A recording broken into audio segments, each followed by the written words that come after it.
tetapi ini juga ada simptomatologi yang memang harus diperhatikan ya. Nah, simptom itu apa? Simptom itu keluhan pasien atau pengakuan tentang sesuatu yang tidak normal. Nah, biasanya pasien seperti apa? Suatu hari dia merasakan sesuatu yang berbeda, sehingga dia mengeluh. Nah, ketika mengeluh itu dikatakan simptom. Kemudian sign itu lebih objektif. Nah, itu kita temukan ketika kita memeriksa pasien tersebut. Jadi sign dan simptom ini tidak bisa dipisahkan. Harus dilakukan secara bersamaan sehingga kita bisa menentukan suatu diagnosis dari pasien tersebut. Nah, ini untuk, cara kita bisa menentukan nanti pasien tersebut diagnosisnya apa, pemeriksaan penunjangnya apa, kemudian tata laksananya seperti apa, kita harus mulai dari, pemeriksaan anamnesis terlebih dahulu, ya. Jadi dilakukan, memberikan pertanyaan pada pasien ya, 7 secret untuk anamnesisnya, kemudian ditambahkan dengan berbagai, pertanyaan mengenai riwayat ya, riwayat penyakit sekarang, dahulu, kemudian keluarga, sosial ekonomi, nah ini perlu ditanyakan semua.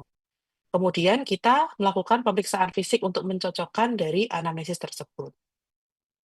Nah, setelah itu kita akan melakukan, pemeriksaan penunjang, kira-kira dari anamnesis dan pemeriksaan fisik tadi, pemeriksaan penunjang apa yang harus dilakukan sehingga nanti bisa menentukan diagnosis. Nah, diagnosis apa itu ada diferensial diagnosisnya apa saja. Nah, ketika ketemu pemeriksaan penunjang A dan nanti, diferensial diagnosisnya masih banyak, kita bisa menambahkan lagi untuk pemeriksaan penunjang lainnya sehingga bisa mengerucutkan diagnosis tersebut, sehingga jadi diagnosis yang definitif dan tata laksananya, lebih terarah ya. Jadi untuk step-step ini tidak bisa ada yang dilompati, harus dilakukan semua. Nah, ini ada penelitian sudah lama ya, sudah dari tahun 1975 ya. Ini sudah terbukti kalau history taking dan anamnesis ini bisa menentukan, lebih dari 50% untuk penegakan diagnosis. Jadi dia nilainya malah lebih tinggi dibandingkan dengan pemeriksaan fisik dan penunjang, karena akan sangat mengarahkan. Anamnesis yang salah, dia akan mengarahkan ke pemeriksaan laboratorium dan penunjang yang lain yang keliru. Akhirnya diagnosisnya juga keliru. Jadi anamnesis ini harus tepat ya. Nah, untuk simptomatologi yang akan kita pelajari untuk sistem pernapasan, ini ada sesak napas, nyeri dada, batuk, batuk darah, dan mengi. Nah, 5 ini minimal ditanyakan bila kalian mencurigai ada pasien dengan kelainan respirasi. Kemudian juga ada beberapa, apa namanya, pertanyaan tambahan, misalnya ditemukan, breathlessness yang tipe eksersional, kemudian air hunger, ya dia susah sekali bernapas, demam, ya, atau fatigue. Ya, jadi bisa ditanyakan juga ketika dari 5 tadi kira-kira pasien tersebut masih ada keluhan tambahan. Nah, untuk yang pertama, ini sesak napas. Ini paling sering kita dapatkan pada pasien dengan kelainan respirasi, ya. Mungkin setiap hari nanti ketika sudah bekerja, kita akan ketemu pasien dengan sesak napas, ya, meskipun tidak harus pasien paru, ya. Untuk frekuensi pernapasan normal, sekitar 12 sampai 20 kali per menit. Jadi kalau di luar itu atau di atasnya, kita harus curiga ini pasien ada sesak napas atau tidak, ya. Nah, sesak napas sendiri ini bisa timbul, dari keadaannya fisiologis maupun patologis. Misalnya kalian menghadapi ujian, misalnya ujian OSCE yang, skillab. Nah, itu kan deg-degan ya kalau masuk. Nah, itu mungkin agak sesek, ada yang merasakan, "Wah, napasnya kurang nyaman ketika mau ujian." Nanti selesai ujian sudah hilang. Nah, itu merupakan sesak napas ya fisiologis, tapi kalau patologis ya didapatkan pada pasien, ya.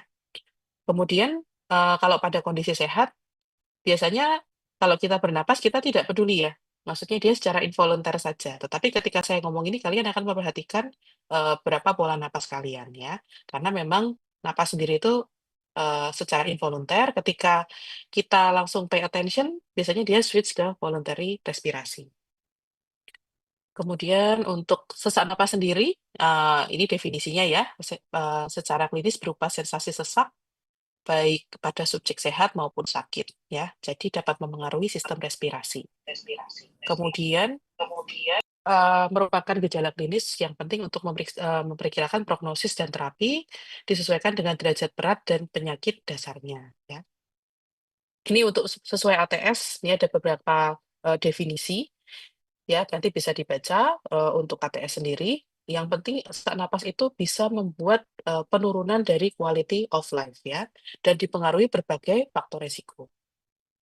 Nah, untuk sinonim sesak napas yang cukup penting kita tandai, sesak napas itu pasien datang ke tempat praktek misalnya kalian di IGD atau nanti settingannya kalian di klinik atau di rumah sakit ya, itu nanti sesak napas tuh pasien tidak harus langsung bilang, "Dokter, saya sesak napas." Tidak, tetapi bisa juga pasien itu akan mengatakan istilah yang lain. Misalnya, "Dok, saya kayak terasa kecekik," ya, kemudian napas terasa berat, kemudian engap ya, seakan, mudah capek ya, kemudian ada rasa lelah di dada. Nah, itu bisa merupakan suatu tanda bahwa pasien tersebut merupakan, pasien yang mengalami sesak napas. Kemudian, untuk sesak napas sendiri, ya, ini ada berbagai macam definisi juga. Ada tachypnea, ada hyperpnea, kemudian ada hiperventilasi, itu masing-masing berbeda. Kalau tachypnea ini pernapasannya cepat dan dangkal. Kalau hyperpnea ini cepat tapi dalam. Kalau hiperventilasi mungkin frekuensinya tidak secepat tachypnea atau hyperpnea, tetapi dia dalam ya untuk tarik napasnya. Jadi dibandingkan dengan orang yang biasa, dia memerlukan usaha yang lebih untuk kira-kira untuk melakukan proses ventilasi tersebut. Nah, nanti untuk masing-masing dari tachypnea, hyperpnea, hiperventilasi ini ya diferensial diagnosis yang berbeda. Nah, untuk etiologi sesak napas sendiri, ya, ini macam-macam ya. Bisa, karena peningkatan kebutuhan pernapasan, ini pada kondisi fisiologis misalnya latihan atau olahraga. Kemudian pada kondisi patologis itu pada demam, kemudian pada hipoksia, atau mungkin gagal napas, ini salah satunya pada asidosis metabolik. Kemudian juga ada, penyebab yang lain yaitu penurunan kapasitas ventilasi ya. Kalau ventilasi itu kan artinya parunya nggak bisa ngembang dengan baik ya. Nah, kira-kira yang bisa menyebabkan paru tidak mengembang itu bisa dari komponen parunya sendiri atau desakan dari luar paru. Nah, contohnya ini ada efusi, ada pneumotoraks, ada massa. Kalau massa intratoraks berarti dari komponen dari parenkim parunya sendiri. Nah, dari luar juga ada trauma, kemudian ada kelemahan otot pernapasan. Kemudian yang cukup sering juga, peningkatan resistensi saluran napas. Nah, ini mungkin pasiennya cukup banyak ya kita dapatkan, pasien asma, pasien PPOK, ini sesak ya karena ada peningkatan resistensi saluran napas tadi. Kemudian ada penurunan compliance paru, ya. Ada fibrosis interstisial dan edema paru. Kemudian untuk penyebab sesak napas ini bisa kan ya, berdasarkan, macam-macam konsepnya, ya. Ini seperti pulmonary emboli, ini secara instan, kemudian pneumotorak, ya, ini secara langsung tiba-tiba terjadi, ya. Kemudian yang akut, dia butuh waktu tapi singkat ya, minutes to hours, ya. Seperti asma, kemudian pulmonary emboli yang tadinya mungkin sudah ada sumbatan tetapi bukan yang total, ya. Itu butuh waktu untuk akhirnya menyumbat secara total. Atau tadinya sumbatannya tidak di pulmo, misalnya di DVT atau apa, nanti tahu-tahu sumbatannya naik ya, naik ke pembuluh darah di paru ya, jadi menyebabkan pulmonary emboli ini termasuk yang akut. Kemudian pneumonia ini termasuk parenchymal disease, ini juga menyebabkan sesak napas. Kemudian ada penyakit jantung, kemudian hiperventilasi sindrom, metabolic acidosis. Nah, yang lebih lama lagi ini perlu waktu beberapa hari ya. Beberapa hari sesak napasnya. Ini bisa kolaps lobar, lung cancer, pleural effusion, kemudian SPKS. Ini juga perlu waktu untuk akhirnya menimbulkan gejala. Kemudian yang secara kronis, ini bisa tahunan, bulanan atau tahunan. Ini pasiennya cukup banyak COPD ya, PPOK. Kemudian yang lain seperti penyakit paru kronis, misalnya UIP, kemudian bronkiektasis, kemudian penyakit paru yang vaskuler ya, kemudian sindrom hipoventilasi, dan kemungkinan kelainan lain di luar paru. Bisa jadi anemia atau tirotoksikosis.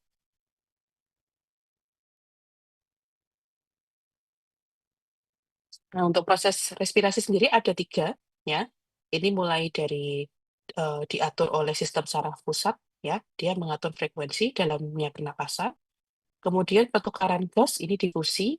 Kemudian yang ketiga adalah keluar masuknya gas, ya. Di proses ventilasi.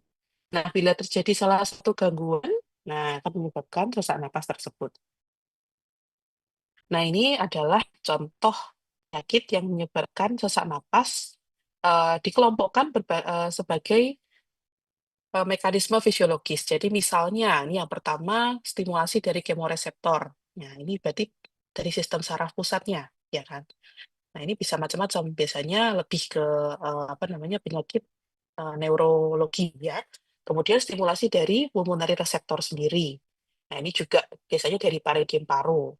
Kemudian behavioral faktor, ini juga bisa pada kondisi normal ya, seperti anxiety disorder. Ya, nah, ini anxiety disorder. Kemudian muscle weakness. Ini pada kasus-kasus pasien dengan miastenia gravis, GBS, ya. Kemudian juga ada kelainan di compliance dari dinding dada. Nah, setelah itu juga penyakit yang tadi cukup sering, airflow obstruction, ya. Ini bisa jadi asma, COPD, laryngospasm, atau aspirasi, ya. Pasien dengan aspirasi ini cukup banyak, terutama yang penurunan kesadaran. Nah, untuk mengetahui asesmen dari DIPSNU, yang perlu kita tanyakan adalah dari onset, ya, terjadinya mulai kapan, waktu yang diperlukan, posisi, kemudian derajat beratnya. Nah, ini untuk derajat berat kita bisa menanyakan dengan beberapa sistem scoring. Kemudian untuk riwayat penyakit dahulu, bisa ditanyakan juga childhood asma, alergi, kemudian riwayat pekerjaan, lingkungan, merokok, dan pajanan yang didapatkan. Nah, selain itu bisa ditanyakan juga riwayat traveling ya, apalagi untuk penyakit paru ya. Riwayat traveling ini sangat penting untuk kita tanyakan. Kemudian riwayat pengobatan sebelumnya, misalnya pernah mendapatkan OAT atau menggunakan kortikosteroid dosis tinggi dan jangka lama. Kemudian riwayat merokok. Riwayat merokok ini jangan sampai lupa, laki perempuan harus ditanyakan semua.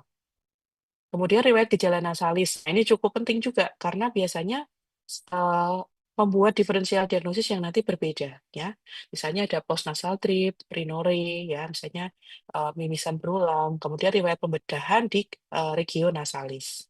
Nah, untuk yang perlu ditanyakan juga ini cukup baru, biasanya agak lupa ditanyakan, sleep disorder, gangguan tidur akibat pernapasan. Misalnya pasien tidur, lalu tiba-tiba bangun dan sulit bernapas. Nah, ini perlu kita gali lebih lanjut untuk diferensial diagnosisnya apa.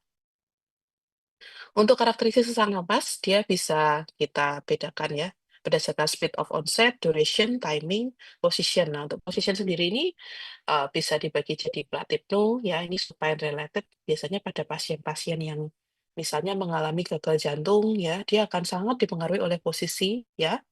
Kemudian ini untuk pasien yang efusi, biasanya trap pop-nya. Ini biasanya lebih nyaman miring ke mana? Kalau efusinya di kanan, mungkin dia lebih nyaman miring ke kanan. Makanya kalau pasien tersebut turn atau twist ke kiri, dia akan merasakan sesak napas yang bertambah. Nah, untuk pemeriksaan penunjang dari sesak napas, ini ada pulmonary lung function, ya. Paling mudah dengan menggunakan lung volume ya, atau flow rate, itu alatnya sederhana. Kemudian DLCO bila diperlukan, PGA, ya. Kemudian bronchial challenge. Kemudian untuk imaging paling sederhana menggunakan fototoraks ya. Untuk yang lebih lanjut bisa menggunakan CT scan. Nah, untuk kardiak, untuk menyingkirkan diagnosis kardiologi dari respirator tadi bisa dilakukan echo minimal dengan itu. Kemudian yang lainnya tergantung dari analisis dan pemeriksaan fisik yang kita dapatkan. Jadi untuk pemeriksaan penunjang ini sangat tergantung dua tadi ya, analisis dan pemeriksaan fisik. Kalau misalnya tidak mengarah, kita biasa tidak melakukan, ya, tidak dilakukan penunjangnya semua dulu, baru kita arahkan, ya itu kebalik ya. Jadi dari pemeriksaan fisik tadi ketemu apa, kita sesuaikan penunjangnya.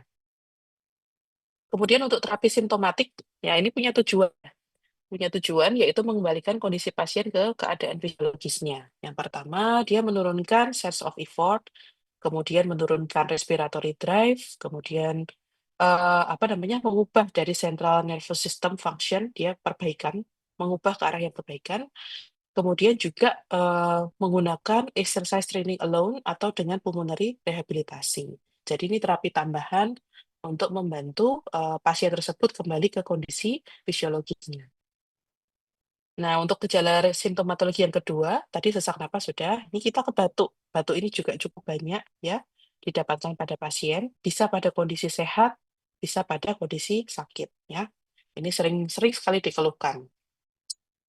Nah, untuk batuk sendiri sebenarnya ada beberapa tipe, yang batuk intermittent, ada yang eksesif. Nah, yang eksesif ini mengganggu. dia nggak bisa tidur, kemudian juga ketika di ruangan atau forum tertentu batuk-batuk itu sangat mengganggu dan bisa menurunkan percaya diri ya.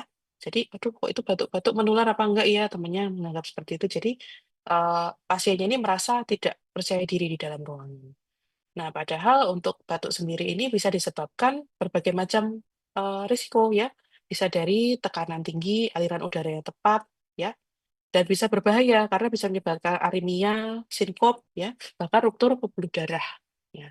Bahkan juga ada yang ini, batuk terlalu keras terus pasiennya pneumotoraks.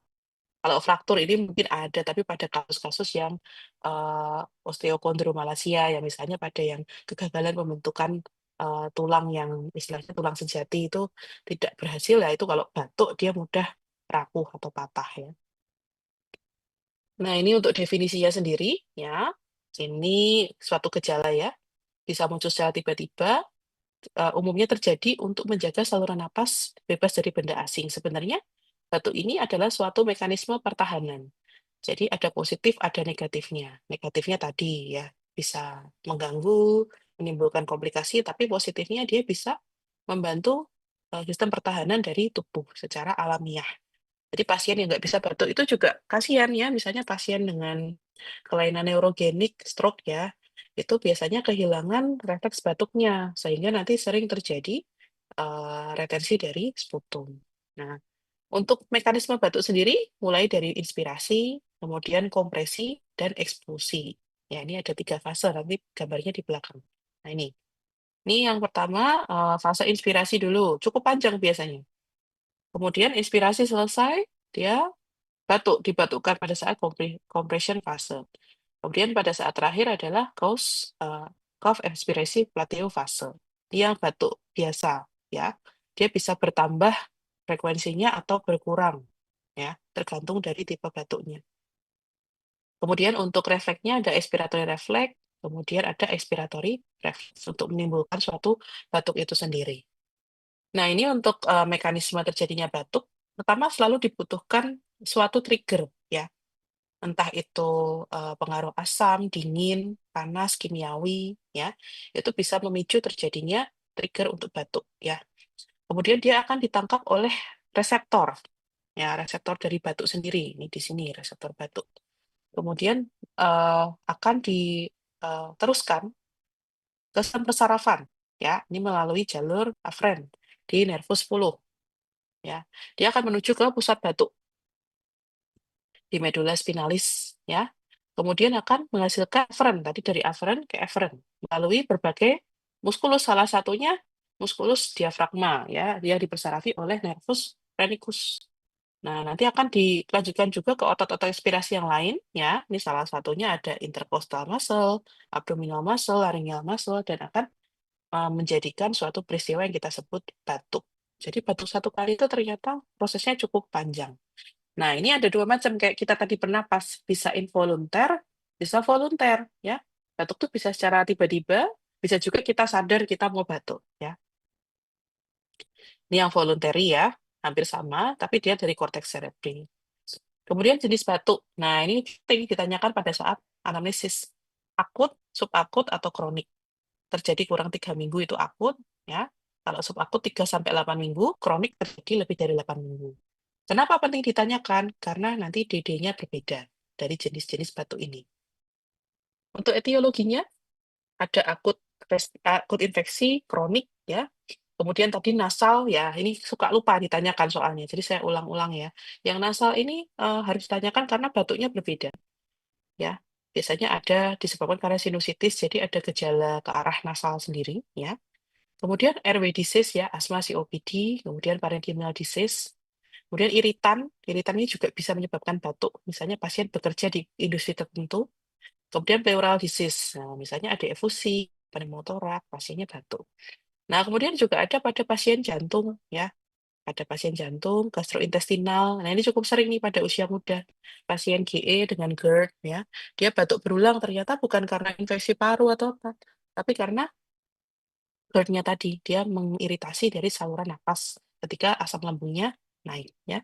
Kemudian CNS ya, ini pasien-pasien yang dengan central neurology impairment ya, misalnya stroke tadi. Ketika pasien tidak punya refleks batuk, kemudian aspirasi, jumlahnya berlebih baru menimbulkan refleks batuk tersebut.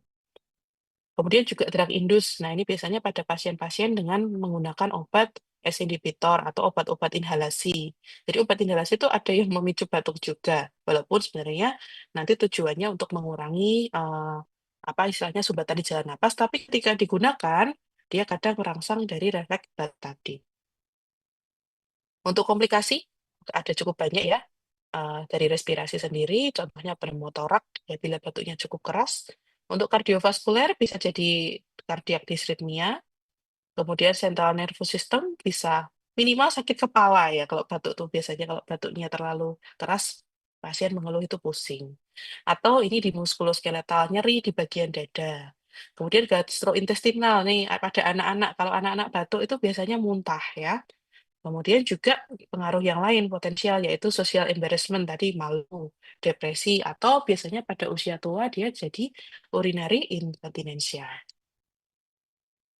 Ini untuk assessment tadi ya, onset, produksi sputum, kemudian ya ini untuk karakter sputum yang perlu ditandai ya, bisa purulen, bisa blood stain, bisa red currant jelly ya, ini pada kasus tertentu misalnya pneumonia, kemudian sputum plak ya, bentuknya kental gitu.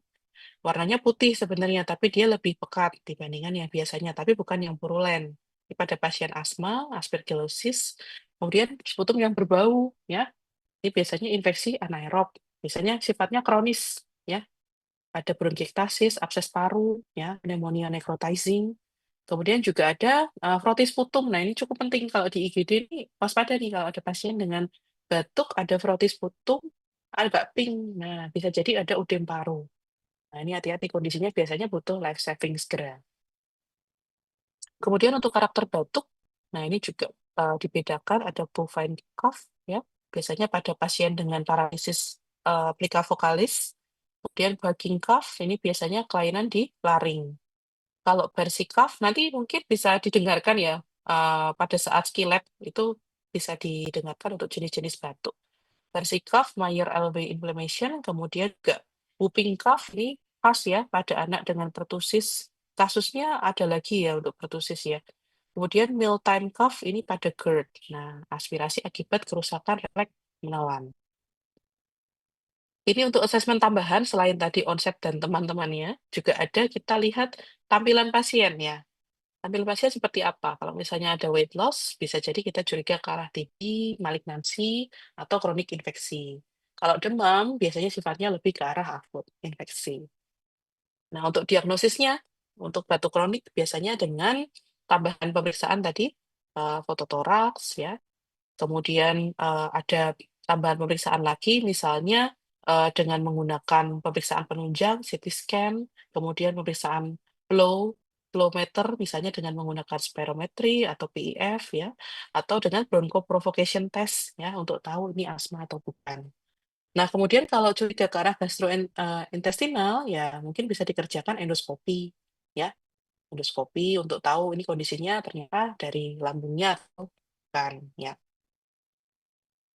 Oke, kita lanjut ke simptomatologi berikutnya, nyeri dada. Untuk nyeri dada sendiri, ini pengalaman kompleks, sifatnya subjektif ya, subjektif. Tapi pasien biasanya kita arahkan untuk menunjuk lokasinya. Kualitas nyerinya berapa, kita berikan angka biasanya. 1 sampai 10 kira-kira nyerinya berapa? 10 paling nyeri, 1 tidak. Nanti pasien akan menggambarkan dengan lebih jelas biasanya.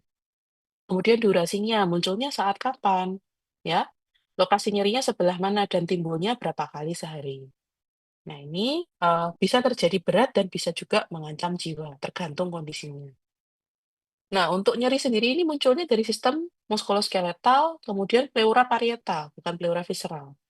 Kemudian airway, diafragma, dan mediastinum. Nah, untuk parenkim sendiri ini jarang untuk menimbulkan nyeri. Jadi kalau misalnya ada kelainan paru, kemudian ada nyeri dada, biasanya kita cari penyebabnya yang selain dari parenkim dulu. Mungkin ada keterlibatan dari pleura atau muskuloskeletal. Kemudian untuk nyeri dada sendiri pada pleura parietal bagian atas, ini akan menimbulkan nyeri terlokalisir, biasanya di bagian atas aja. Kalau pleuranya bagian bawah, nyerinya bisa menjalar ke abdomen.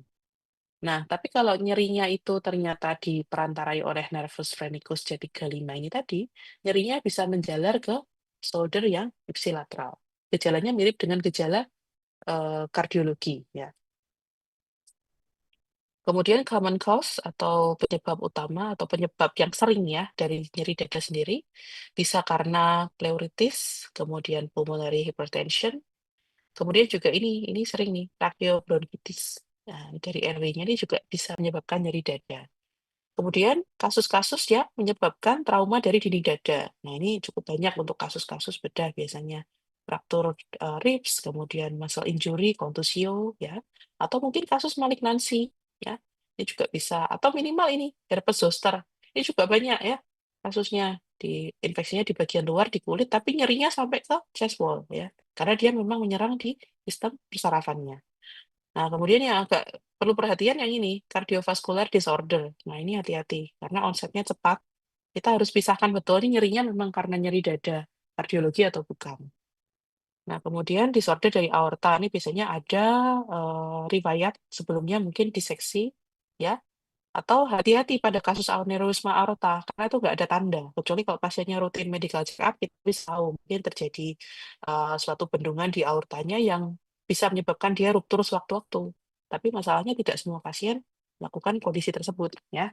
Jadi kalau aneurisma aorta biasanya tidak bergejala. Kemudian ada gastrointestinal disorder, ya, tadi yang karena reflux ya, paling sering. Pankreatitis ini juga kasusnya cukup banyak ya. Dia menyebabkan nyeri dada, padahal dia pankreatitis. Kemudian nyeri dada yang lain ya, karena obstruksi jalan napas utama, kemudian emfisema dan iatrogenik. Nah, misalnya suatu tindakan kita lakukan pada pasien, lalu pasien mengalami nyeri dada. Kemudian ini, tadi ya sudah saya jelaskan parenkim paru tadi kurang sensitif terhadap nyeri. Nah, terus yang trakea dan bronkus tadi, tracheobronchitis tadi cukup sensitif terhadap, nyeri ya, karena dia ada respons, dengan J-reseptor tadi. Nah, untuk J-reseptor ini dia bisa merespons segala jenis, istilahnya trigger kimia. Ya, seperti bradikinin ini adalah efek yang mungkin diberikan pada saat kita memberikan S inhibitor ya, prostaglandin, serotonin ya, ini tergantung dari obat-obat atau, apa namanya, riwayat hormonal yang didapati oleh pasien. Ini tadi prosesnya ya, inhalasi dulu, kemudian J-reseptor, ini terjadi deflasi paru, dia, semua ditangkap oleh reseptor J ini dan menghasilkan tes.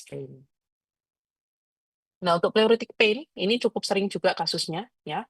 Ini sifatnya biasanya lebih terlokalisasi. Kalau nyerinya di sebelah kanan, biasanya kelainan pleuranya juga di sebelah kanan, ya. Dan lokasinya biasanya sesuai. Kalau di atas ya di atas, di bawah ya di bawah. Nyerinya tajam, ya. Nah, biasanya pasien itu akan mengeluh nyerinya bertambah kalau batuk, ya. Batuk dan lokasinya di situ, atau pada saat inspirasi dalam, ya. Kemudian untuk pleura visceral sendiri tadi tidak terlalu menimbulkan nyeri, ya, dia tidak terlalu peka karena memang tidak diinervasi oleh, reseptor yang peka terhadap iritan, ya. Jadi nyerinya biasanya didapatkan karena inflamasi yang melibatkan pleura parietalnya saja. Kemudian, untuk intervalsomatik, ya, ini juga pleura parietal ini terletak pada satu hemitorak, sehingga sifatnya tadi, ya, sangat sangat tergantung dari lokasi yang terkena. Kemudian untuk pleuritic pain sendiri juga bisa kita dapatkan, pada saat anamnesis tergantung dari speed onset-nya. Misalnya nyerinya cepat ya, itu pada pneumotorak, emboli, fraktur kosta, terjadi seketika dan langsung menimbulkan nyeri. Kalau terjadi beberapa hari, ini pneumonia. Pneumonia memang letaknya di parenkim, tapi bisa juga dia melibatkan, keterlibatan dari tracheobronchitis tadi atau bisa menyebabkan kelainan di pleuranya juga ya, ketika pneumonia kondisi berat. Kemudian slow onset, ini pada kasus malignansi, pada kasus TB, kemudian pada kasus yang berulang ya, ini biasanya pada kondisi autoimun.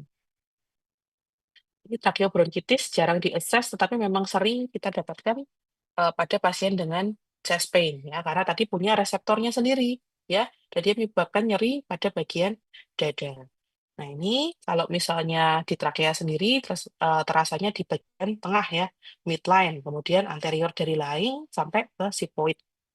Kemudian kalau dari bronkus utama, nah ini bisa terasa pada anterior dinding dada dekat sternum secara ipsilateral. Misalnya bronkus utama kanan yang terkena, bronkitis tadi. Nah, dia yang nyerinya juga di bagian ipsilateral atau di bagian kanan. Ya, ini sensasinya seperti terbakar ya, kayak panas.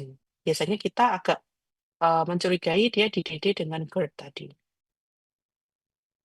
Kemudian nyeri visceral, nah ini biasanya pada kondisi kardiovaskuler, kemudian CIT, kemudian kelainan fisiologi. Ini menyebar, sifatnya dia menjalar ya, bisa ke leher, ke tangan, ya, kemudian ke punggung, kemudian untuk apa namanya central pleuritic pain ini juga bisa ditandai dengan perbaikan posisi, ya. Tadi kalau tracheobronchitis sudah saya jelaskan di depan ya. Nah, ini ada tabel 30.2, ini diferensial diagnosis dari nyeri dada sendiri. Nah, nanti bisa dipelajari kira-kira diagnosisnya apa, tipe nyerinya seperti apa ya, dengan karakteristiknya ini bisa dibaca. Nanti pemeriksaan penunjangnya mengikuti ya. Jadi pemeriksaan penunjangnya menggunakan dua, ada ECG, ada X-ray. Nah, nanti kira-kira mulai dari diagnosisnya apa, pain-nya apa, karakteristik apa, ECG-nya seperti apa. Nah, nanti kita bisa menentukan lanjutan diagnosis serta tata laksana yang dilakukan. Nah, ini salah satu alur tata laksana nyeri dada. Kenapa saya bedakan alurnya? Karena nyeri dada ini perlu kita bedakan dengan nyeri dada yang vaskuler, yang mana onsetnya cepat dan terapinya sangat berbeda. Ya, kalau terapinya hampir sama sih nggak apa-apa. Ini terapinya berbeda. Takutnya nanti salah diagnosis, ternyata pasien tersebut nyeri dadanya karena kardiovaskuler, otomatis outcome-nya akan jauh berbeda. Nah, ini pertama kita dapatkan dulu pasien dengan chest pain, kemudian kita lakukan triasenya dulu, kita lakukan assessment-nya dulu. Kalau pasiennya itu stabil, kita lanjutkan dengan ECG, fototorak, ya, dan selanjutnya. Kalau misalnya kita ketemu dari ECG-nya ternyata ada STEMI dan sebagainya, otomatis kita lakukan terapi definitif. Tapi kalau misalnya masih, oh tidak ada ECG-nya normal, ronsennya saja yang kira-kira ada bermasalah, ya otomatis kita akan lakukan pemeriksaan penunjang sesuai dari origin dari chest pain-nya tadi. Nah, tetapi kalau di sini kita dapatkan pasiennya ternyata tidak stabil, low GCS, ya otomatis kita lakukan untuk ABC-nya dulu, resusitasinya dulu, baru pemeriksaan penunjangnya menyusul. Jadi jangan kalau pasien sesak dok, nyeri dada, pasiennya penuh kesadaran kali, terus ribut minta X-ray dulu, jangan ya.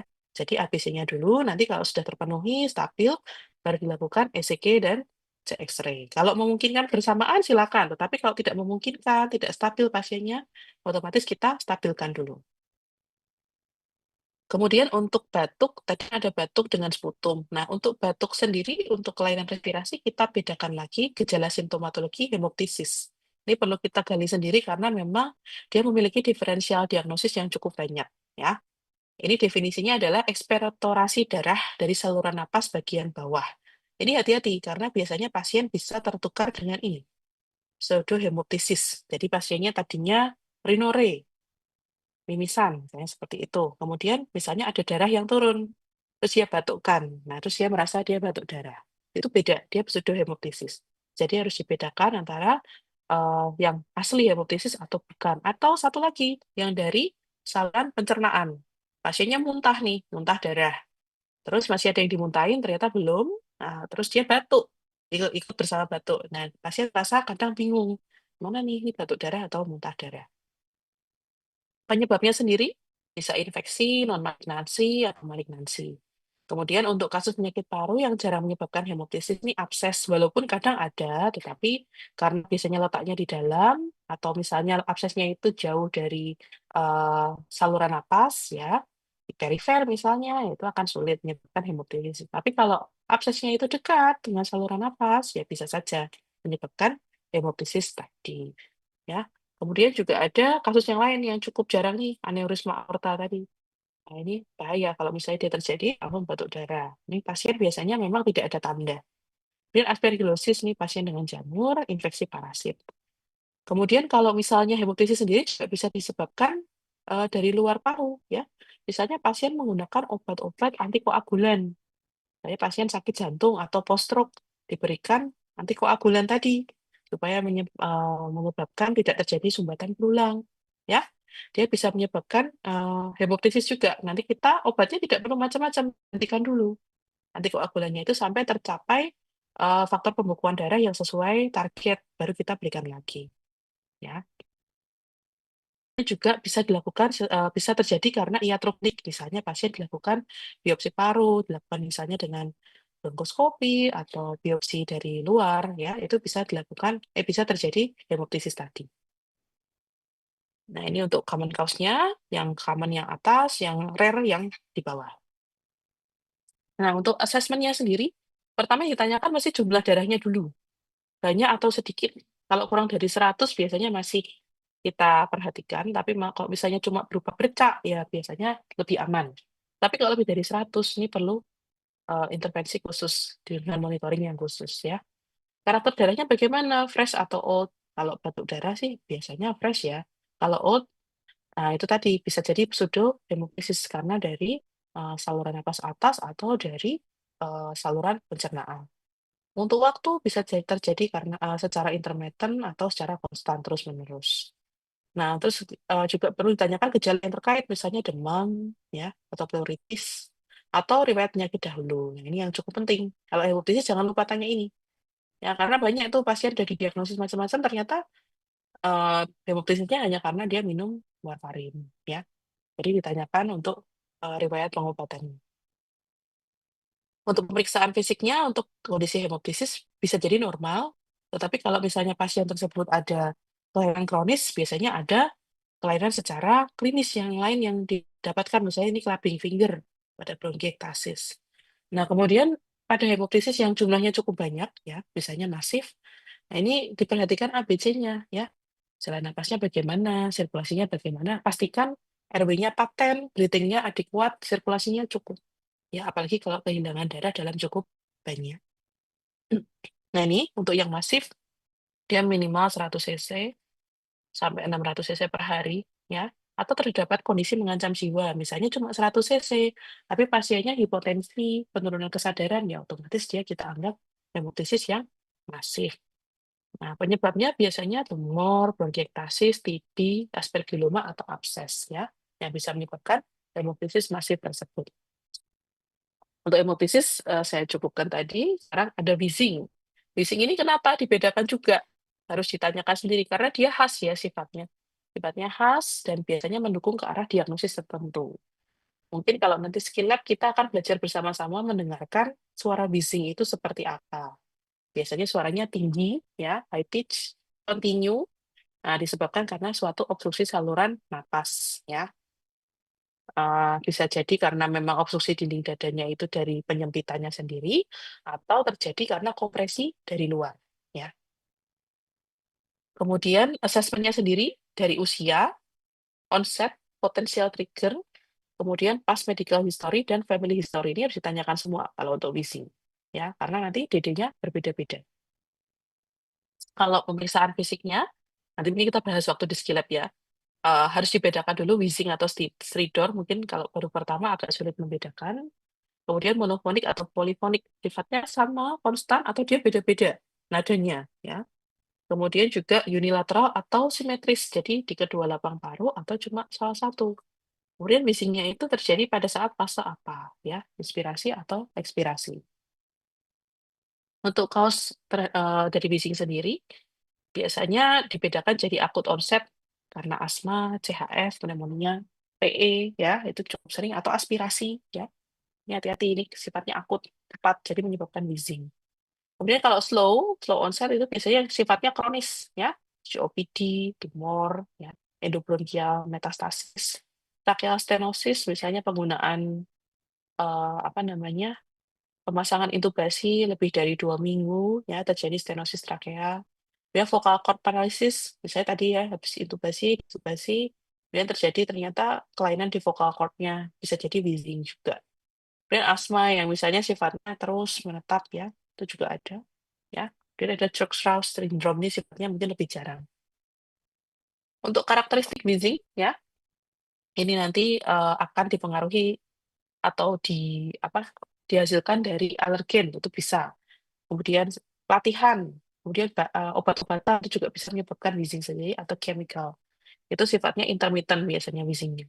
Nah, kalau wheezing yang bersifat menurun atau hilang, kemudian silent chest, ini hati-hati pada kondisi asma yang severe, ya. Ini karena saluran napasnya sangat menyempit, ya, sampai tidak terdengar apa-apa. Ini merupakan kegawat daruratan. Kemudian wheezing yang persisten, ya, ini merupakan karakteristik dari penyakit paru yang kronis, misalnya COPD. Nah, ini nanti bisa ditanyakan apakah dia smokernya sudah lama, kemudian terjadi batuk yang lama dan produktif, ya. Kemudian juga ada tipe wheezing yang nokturnal, jadi munculnya kalau cuma malam, malam hari aja, pagi hilang Dok, siang nggak ada, ya. Biasanya pada kasus pasien-pasien kardiologi, ya, menggunakan, beta blocker atau misalnya, kardiak asma, ya, ini munculnya kalau malam hari. Nah, ini perlu kita bedakan dengan pasien asma yang alergi, misalnya udaranya terlalu dingin, nah ini hati-hati. Bisa harus dibedakan dengan pemeriksaan penunjang tambahan. Kemudian juga, wheezing yang sifatnya, menetap menetap dan monofonik. Biasanya obstruksinya bersifat lokal, misalnya, tadi ada suatu sumbatan, misalnya tumor endobronkial di, bronkus bagian kiri. Nah, itu bisa terjadi wheezing yang sifatnya lokal. Pemeriksaan penunjangnya, laboratorium, fototorak, bronkoskopi, CT scan, spirometri. Semuanya ini bukan harus dikerjakan semuanya, tetapi tergantung dari anamnesis dan pemeriksaan fisik yang kita dapatkan. Nanti kita bisa pilih, cukup, radiologi saja, torak, cek X-ray, atau tambah spirometri. Misalnya tadi curiga isinya menetap ada massa endobronkial, otomatis kita tambahkan bronkoskopi atau CT scan torak untuk melengkapi diagnosis tadi. Kemudian ini ada stridor. Nah, untuk stridor ini mungkin perlu latihan untuk mendengarkan, ya, karena adanya letaknya di saluran napas yang sentral, ya. Dia ada sumbatan di saluran napas sentral, nadanya lebih rendah dibandingkan dengan wheezing, ya. Kemudian kalau misalnya sifatnya lebih kasar, biasanya di saluran napas yang bagian atas. Nah, ini biasanya stridor ini sering terjadi, karena infeksi saluran napas. Bisa jadi karena, kelainan di epiglotis, karena difteri tadi. Kemudian anafilaksis. Nah, ini kalau misalnya pasien-pasien dengan anafilaksis ini, tadinya baik-baik saja, kemudian misalnya pasien mengalami anafilaksis, misalnya pasien mau CT scan, kondisi baik, elektif, datang ke radiologi, kemudian dimasukkan kontras, dari skin test-nya normal, tapi kemudian dimasukkan kontras, pasien pingsan. Nah, ketika pasien pingsan lalu tiba-tiba suaranya seperti ngorok tadi. Nah, itu bisa jadi kalau didengarkan di saluran napas utamanya ada stridornya, ya. Kemudian tumor saluran napas bagian atas. Nah, ini juga bisa menyebabkan stridor. Aspirasi benda asing yang biasanya ukurannya cukup besar karena dia akan terhenti di bagian atas. Bekuan darah ini juga bisa, sputum plak ini juga bisa. Dia stenosis trakea, postintubasi atau post-tracheostomy itu juga bisa.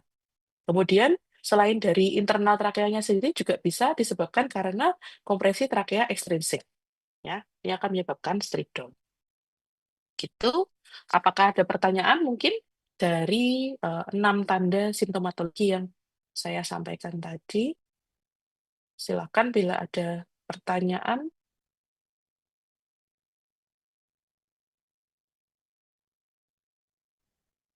Dokter di kita Ya. untuk absennya di OCW nanti dibukakan ya? Oh ya, sebentar saya ada 2. Ya, nanti tak bukain. Kalau enggak akunnya Saya kasih saya absen nanti tak bukakan. oke, sebentar. Saya absennya ada 2 ya.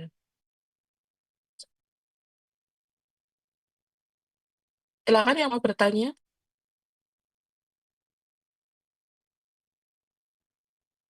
Yang mengulang blok terutama, saya memang minta untuk bertanya. Ini yang untuk absen non-OCW yang dari KSM saya share di ini ya, di chat. Nanti bisa absen di situ sama di OCW.